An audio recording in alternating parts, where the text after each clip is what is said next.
सभी को जय श्री कृष्णा, राधे राधे। तो आज फिर सुनाते हैं लड्डू गोपाल की कृपा की लीला की एक सत्य लीला कथा।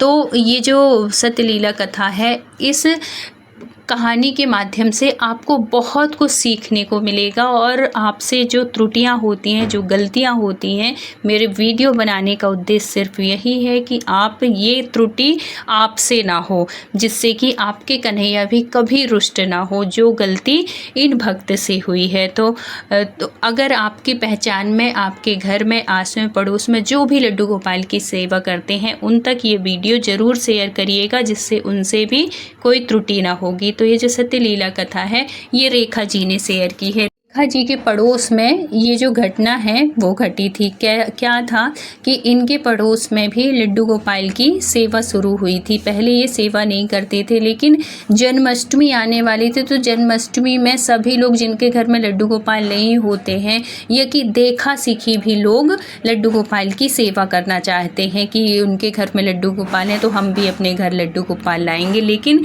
ऐसा कभी नहीं करना चाहिए। जब तक आप पूरी तरीके से लड्डू गोपाल की सेवा करने के लिए तैयार ना हो, जब तक आपको पूरी जानकारी ना हो, आप उनकी सेवा करने के लिए सक्षम ना हो, तब तक बिल्कुल भी वो ना करिए। वैसे लड्डू गोपाल की सेवा कोई कठिन नहीं है, बहुत ही सरल है। सिर्फ भगवान, हम कोई भी इष्ट हो, चाहे लड्डू गोपाल हो या कोई भी देवी देवता हो, वो सिर्फ भाव के भूखे होते हैं और उनको किसी भी बाहरी आडंबर से कोई मतलब नहीं होता। लेकिन जब अगर हमारे भाव जुड़ गए हैं, अगर आप उनको उस तरीके से मानते हैं, तो सिर्फ दिखावा वाला नहीं, पूरे तरीके से वैसे मानना चाहिए। और हमारे लड्डू गोपाल बहुत ही प्यारे हैं, बहुत ही छोटे से हैं, बिल्कुल बाल रूप में। तो हमें भी उनकी सेवा वैसे ही करनी चाहिए जैसे कि हम एक छोटे बच्चे के साथ रहते हैं और छोटे बच्चे के साथ उसकी सेवा करते हैं, उसके साथ हम व्यवहार करते हैं, वैसे ही हमें उसी भाव से हमें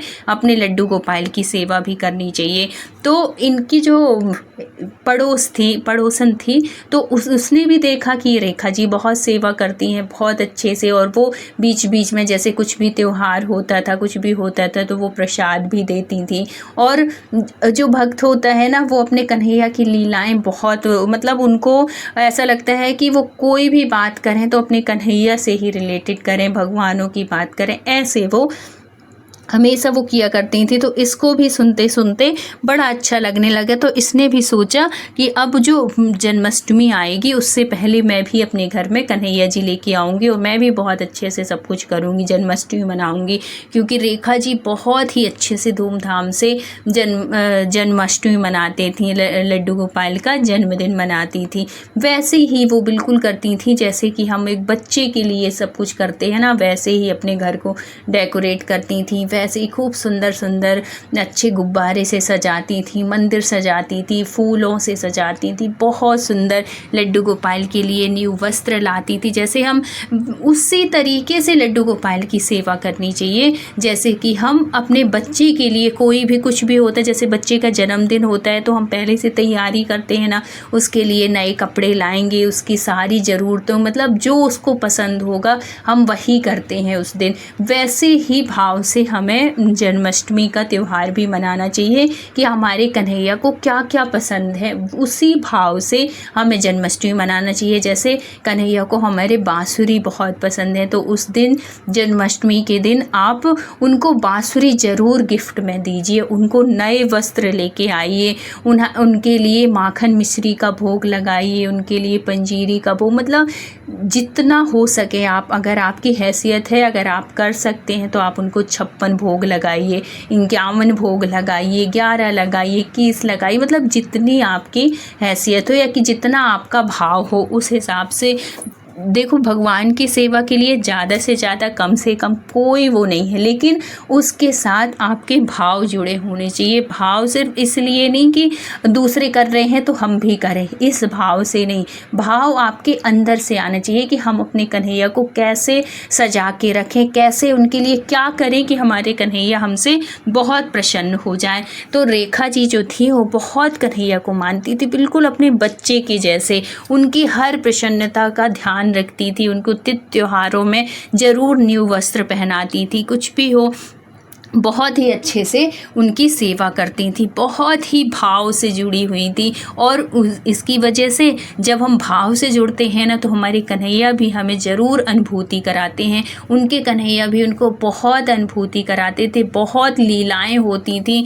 मतलब देखो, पहले तो ये जो रेखा जी थी ना, तो वो जब इनके घर में लड्डू गोपाल आए नहीं थे, तो इनकी परिस्थिति जो थी ऐसी थी कि इन्होंने कभी सोचा भी नहीं था कि मैं अपने घर में लड्डू गोपाल लेके आऊँगी, उनकी सेवा करूँगी। क्योंकि लड्डू गोपाल जब आते हैं, लड्डू गोपाल की सेवा वैसे तो सरल है बहुत, लेकिन हम जितना ज़्यादा से ज़्यादा कर लें उतने ही अच्छा है। तो उनको लगता था कि मेरे पास तो इतना साधन भी नहीं है, इतना पैसा भी नहीं है, तो मैं हर त्योहारों में लड्डू गोपाल के लिए वस्त्र कैसे लाऊंगी, हर उसमें लड्डू गोपाल को कैसे भोग लगाऊंगी, कैसे क्या करूंगी। तो ये चिंता अगर आपके मन में है ना, और अगर आप लड्डू गोपाल की सेवा करना चाहती हैं, अपने घर में लाना चाहते हैं, तो ये चिंता बिल्कुल छोड़ दीजिए। क्योंकि जब लड्डू गोपाल आते हैं ना, तो वो सारी व्यवस्थाएं अपनी खुद करते हैं, आपके ऊपर कुछ भी नहीं। आपके ये बिल्कुल मत समझिए कि मैं कर नहीं पाऊंगी, सिर्फ आप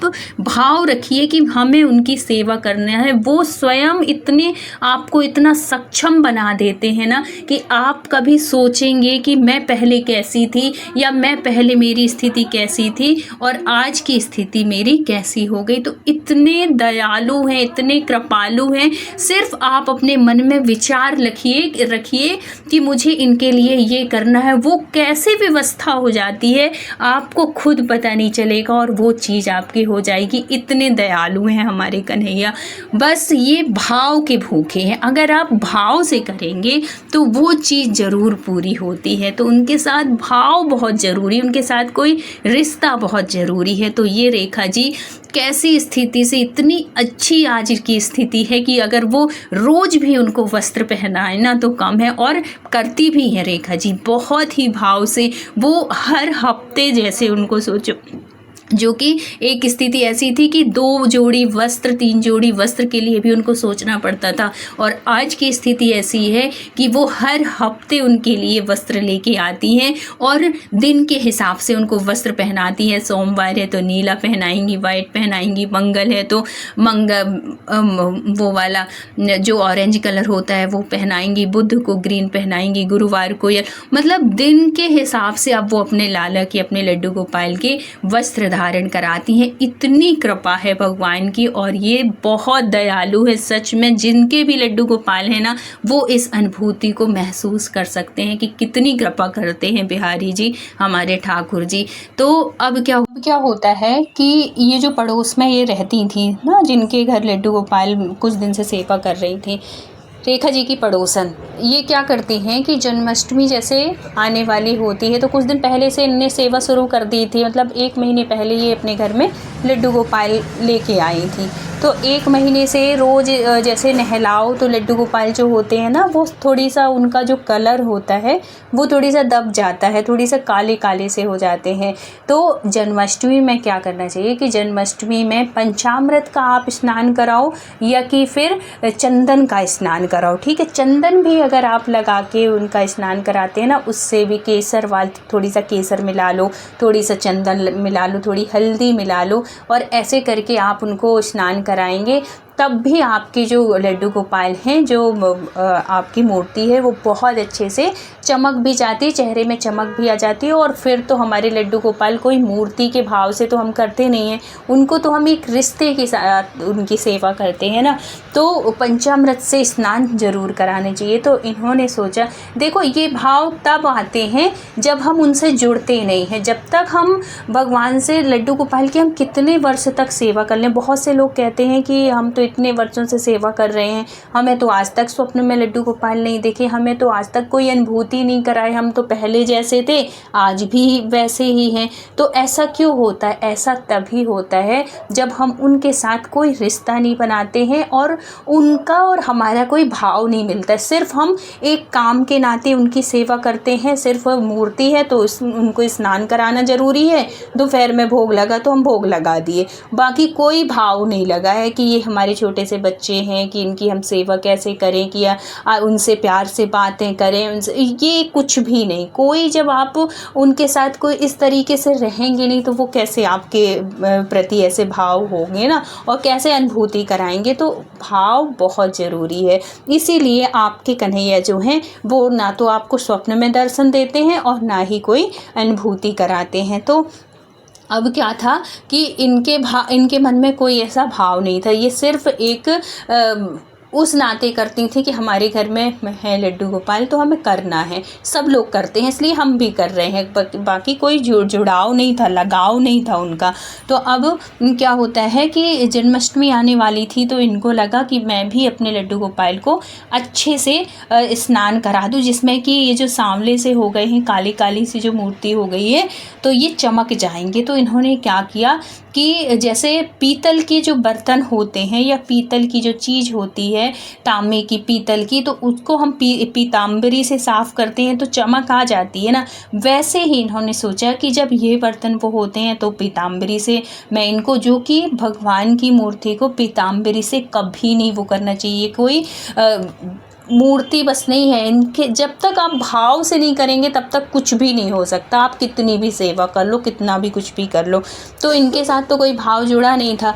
तो इन्होंने पीताम्बरी निकाली बहुत सारी एक कटोरी में, और है तो उससे उनके पूरे शरीर को रगड़ डाला। और उससे भी बढ़ के क्या किया कि उस पीताम्बरी में थोड़ी सा सर्फ का पाउडर, जिससे हम कपड़े धुलते हैं ना, वो पाउडर उन्होंने मिला लिया कि इससे और ज़्यादा चमक आ जाएगी। जो कि गलती पे गलती की, जो कि ऐसा कभी नहीं करना चाहिए। हम लड्डू गोपाल की सेवा करते हैं एक भाव के साथ, तो उनको स्नान चंदन के साथ आप कराइए। चंदन लगा के, और जो आप हल्के हल्के हाथ से जब आप उनके रगड़ेंगे ना, गाल में ऐसे मलेंगे, तब भी वो बिल्कुल ऐसा लगता है कि बिल्कुल चमक जाती हैं। जो सांवले सांवले से हो जाते हैं तो उसमें उससे ठीक हो जाते हैं, चमक जाते हैं। ये इससे करना चाहिए, ना कि पीताम्बरी और सर्फ से।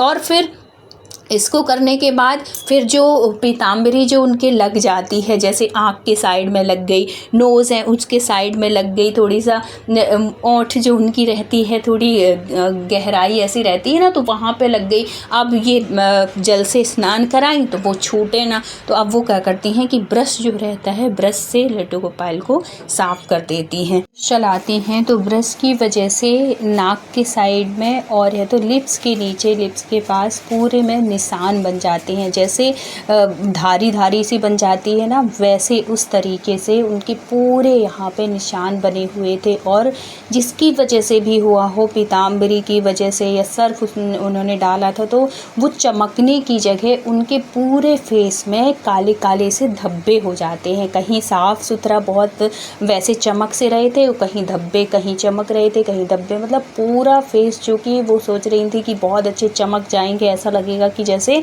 अभी हमने लिया हो।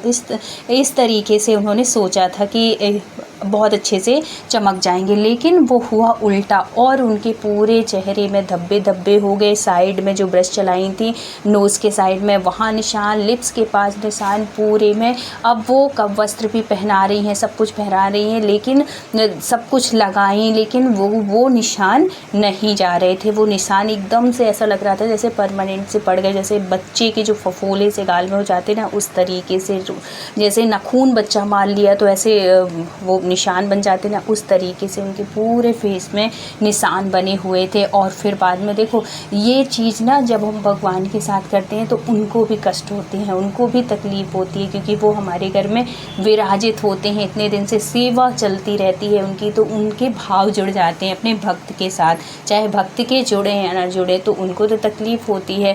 तो ये जब जन्माष्टमी का प्रसाद भोग बनाई और उनको अर्पण करने के लिए, उनको भोग लगाने के लिए जाती हैं, तो ये पहचान होती है कि जब हमारे लड्डू गोपाल रुष्ट होते हैं या कि उनको भोग स्वीकार नहीं करना होता है, तो इस तरीके का होता है हमारे साथ में, भक्तों के साथ में। तो जैसे ही वो पूरी थाली लगा के जन्माष्टमी का भोग लगाने के लिए जाती हैं, वैसे ही उनकी थाली कैसे हाथ से स्लिप होती है, कैसे गिरती है पता नहीं। उनको कहती हैं कि मैं तो बहुत अच्छे से ले जा रही थी, कैसे हाथ से अचानक स्लिप हो गई, मुझे खुद नहीं, पूरे थाली का जो भोग था पूरा गिर जाता है ज़मीन में वो भोग स्वीकार नहीं करते।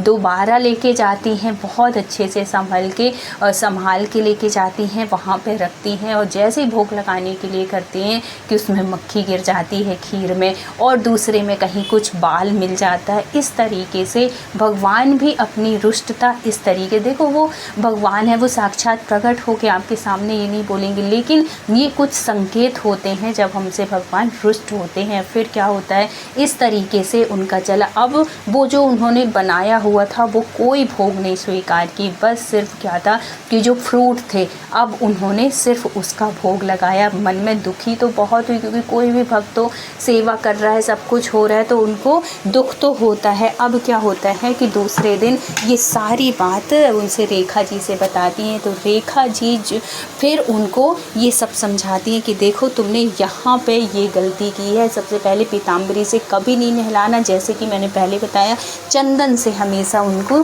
स्नान कराना चाहिए, उससे भी चमक जाते हैं। या पंचामृत से आप स्नान कराओ, लेकिन ऐसे नहीं कि पीताम्बरी से धो लो, उनको सर्फ से धो लो, निरमा से, साबुन से, इस तरीके से नहीं। उनका भगवान है, वो इष्ट हैं वो।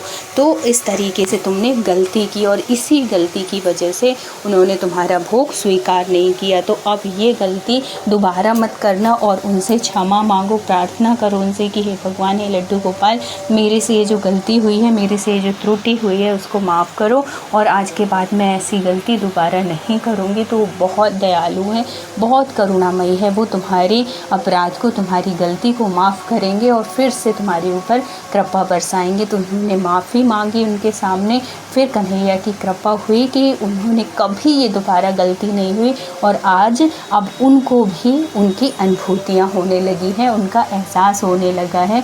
तो इस तरीके से कभी जन्माष्टमी में लड्डू गोपाल के साथ मत करना। तो अगर वीडियो अच्छा लगा हो तो लाइक शेयर ज़रूर करिएगा। फिर मिलते हैं किसी धार्मिक सत्य घटना के साथ। जब तक अपना ख्याल रखिए, अपनों का ख्याल रखिए। राधे राधे।